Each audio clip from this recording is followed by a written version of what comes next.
உங்கள் பாரம்பரிய வைத்தியர் உங்கள் ராஜசூரியன். மிஸ்டர் லேடிஸ் மெய்யன்பர்களே வணக்கம். இப்போ நிறைய பேர் சவளப்பிள்ளையா உடம்பு ஏறாமல் கிடக்குது அப்படின்ட்டு கிடக்குறீங்க. சவளப்பிள்ளை மாதிரி ஒருத்தர் நேற்று ஃபோன் பண்ணார் எனக்கு, ஐயா எனக்கு 50 வயது ஆகிறது. அப்படியா, சரி சொல்லுங்க, ஏதாவது சுகர் வந்திருக்கும், ப்ரெஷர் வந்திருக்குன்னு பார்த்தேன். ஐயா மேனி என்னுடைய மேனி இழைத்தே போய் இருக்கிறது ஐயா, கம்பீரமாக நான் இருக்க வேண்டும் என்று நினைக்கிறேன், முடியவில்லை. நான் பழைய நாகேஷ் போல் இருக்கிறேன்னு சொல்லி அவர் வருத்தப்பட்டார். அப்போ நான் கேட்டேன், உங்களுக்கு கபக்கூட்டம் இருக்கா உடம்புலன்னு கேட்டேன். அவருக்கு புரியலை. சளி இருக்கா அப்படின்னேன். அது எப்பாலும் வரும் போகுங்க ஐயா அப்படின்ட்டார். சாதாரணமாக சொல்லிட்டார் அவர். சளி கபக்கூட்டம் இருந்தால் உடம்பு இழைக்கும், அது வெளியே தெரியாது ரொம்ப பேத்துக்கு. இந்த டிபி நோயாளெல்லாம் பாருங்க, இழைச்சி தான் இருப்பாங்க. சில பேர் இழைச்சிட்டு போறாங்கன்னா விளையாட்டு கிடையாது, நம்ம சிந்திக்கணும். உள்ள சளி உறைஞ்சிருக்குன்னு அர்த்தம். சில பேர்த்துக்கு வெளியே காட்டாது. ஆகவே என்பர்களை ஞாபகத்தில் வச்சுங்க, கபத்தை போக்குகின்ற மருந்தை எடுத்துக்கொண்டாலே உங்களுடைய அந்த கபக்குற்றம் நீங்கிட்டாலே சுபம் உங்களுக்கு உடம்புல கிடைச்சிடும். அப்ப கபம் போய்விட்டால் சுபம் கிடைக்கும். சுபமாக நீங்கள் இருந்தால் சிவமாக ஆனந்தமாக, சிவம் எப்போதுமே ஆனந்தத்தில் இருப்பார், அது மாதிரி நீங்க வாழலாம். அப்ப சிவானந்தம் பெறுவீர்கள், ஆனந்தம், அற்புதம் ஆனந்தம் பெறுவீர்கள்ங்கிறது நம்ம சொல்லிட்டு இருக்கோம். சிவானந்தம் பெறுகின்ற நிலையும் வந்துடும். அப்ப என்னங்க பண்றது அப்படின்னா, இந்த கபம் போக்கணும். கபம் போக்க என்னங்க பண்றது? கரிசலாங்கண்ணின்னு ஒரு தலை இருக்கு.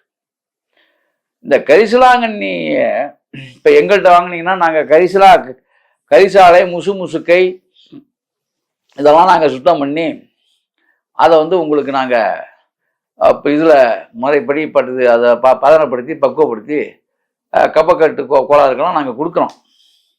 அது நீங்கள் காசு விரயம் பண்ணணும். அந்த விரயமே பண்ண வேண்டாம், யோசிக்கவே வேண்டாம்.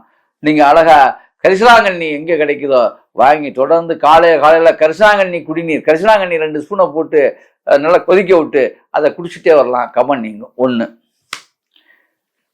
இன்னொரு விஷயம், காலை இஞ்சி, கடும்பகல் சுக்கு, மாலை கடுக்காயின்னு சொல்றக்கூடியது. அப்ப இஞ்சி சாறை தேனோட மிக்ஸ் பண்ணி தேன்ல கலந்து எலுமிச்சம்பழச்சாறு விட்டு குடிச்சிங்கனாலும் கபம் கண்ட்ரோல் ஆயிரும். இதை விட ஒரு அற்புதமான விஷயம், சின்ன வெங்காயம். சாப்பாட்டில் பச்சை சின்ன வெங்காயத்தை அப்பப்போ சேர்த்துக்கிட்டே வந்தீங்கன்னா, அது டிபி நோயாளிகள்லாம் சின்ன வெங்காயத்தை நல்லாவே சாப்பிடணும்.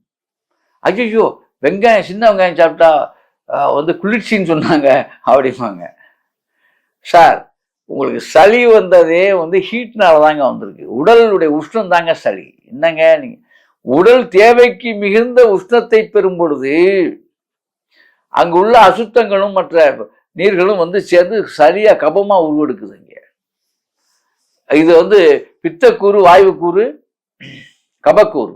இந்த கபக்கூறுவை அகற்றுவதற்கான அற்புதமான விஷயத்தை இப்போ ஒன்று சொல்ல போறேன். இந்த மருந்தையும் கேட்டுங்க. வெத்தலை, துளசி. இந்த வெத்தலை, துளசி, அதுல ஏலக்காய், ஒரு 5 ஏலக்காய். வெத்தலை, துளசி, ஏலக்காய், அதுல கொஞ்சம் கருப்பட்டி. ஸ்வீட் பீடாவா நம்மளுடைய பாரம்பரிய ஸ்வீட் பீடா இதுதான். நீங்க சேட்டான்ட்ட போய் நின்று ஸ்வீட் பீடா வாங்குறதுக்கு, நாம தமிழனுடைய பீடான்னு சொல்லி அவங்கெல்லாம் யாரும் வந்தா போடா அப்படின்னு சொல்லிட்டு இதாண்டா பீடா அப்படின்னு சொல்லி நீங்க போட்டுக்கிறதுக்கான வழியை நான் சொல்றேன். இது 2 வெத்தலை, கொஞ்சம் துளசி இலை,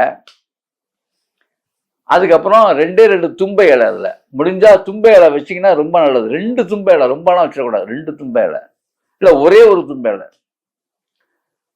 வச்சு, இல்லை கருப்பட்டி வச்சு நல்லா மென்று கடிச்சு 3 வேளை தொடர்ந்து, காலையில், மாலையில், சாயங்காலம் 3 நாளைக்கு சாப்பிடுங்க.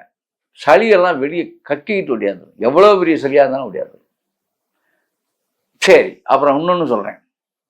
வெத்தலை, துளசி, தூதுவேலை. வெத்தலை, துளசி, தூதுவேலை, கருப்பட்டி, பனங்கருப்பட்டி. வெத்தலை வச்சு மடிச்சிட வேண்டியது. நல்லா இனிப்பாக இருக்கும், நல்லா ஜம்முன்னு இருக்கும். நல்லா போட்டு நல்லா மென்று டெய்லி 3 வேளை காலை இது மாதிரி 3 நாளைக்கு சாப்பிடுங்க. எப்பேற்பட்ட சளி இருமல் எல்லாம் வெளியாயிரும். ஆனா இதை சாப்பிடும் போது மாமிச உணவுகள் சாப்பிடக்கூடாது, பத்தியம் இருக்கணும். தயிர் சாப்பிடக்கூடாது, பழைய சோறு சாப்பிடக்கூடாது. இந்த மாதிரி சரியா இருந்தீங்கன்னா கண்டிப்பாக உறுதியாக உங்களுடைய அந்த அந்த கபத்தொல்லையிலிருந்து நீங்க விடுதலை ஆயிடலாம். சரி, இன்னும் என்ன சார் பண்ணலாம்? அற்புதமா தும்ப தும்ப தும்ப செடிக்கு அவ்வளோ பவர் இருக்கு. அதே மாதிரி தூதுவேலை அருமையான ஒரு மருந்து. அதுக்கு கரிசாலை தூதுவேலை இது ரெண்டும் அற்புதமானது. கரிசாலை தூதுவேலை முசு முசுக்க 3ஐயும் ஒன்று சேர்த்து நீங்க டெய்லி கஷாயம் போட்டு குடிச்சிங்கனாலே பிச்சுக்கிட்டு போயிடும். எந்த விதமான கவமா இருந்தாலும் அறுத்துக்கிட்டு போயிடும். ஒன்று. அப்புறம் இந்த கடைச்சரக்கு வந்துடும். சுக்கு, மிளகு, திப்பிலி இந்த 3ஐயும் தட்டி வச்சுக்கணும். தட்டி வச்சுக்கிட்டு இதை கஷாயம் போட்டு பனங்கருப்பட்டி போட்டு டெய்லி குடிக்கணும். யாரு? ஆஸ்துமா கம்ப்ளைண்ட்லாம் தொடர்ந்து குடிக்கணும். டீ குடிக்கிற மாதிரி ஒரு நாளைக்கு 3 வேளை 4 வேளை குடிச்சுட்டே வரணும்.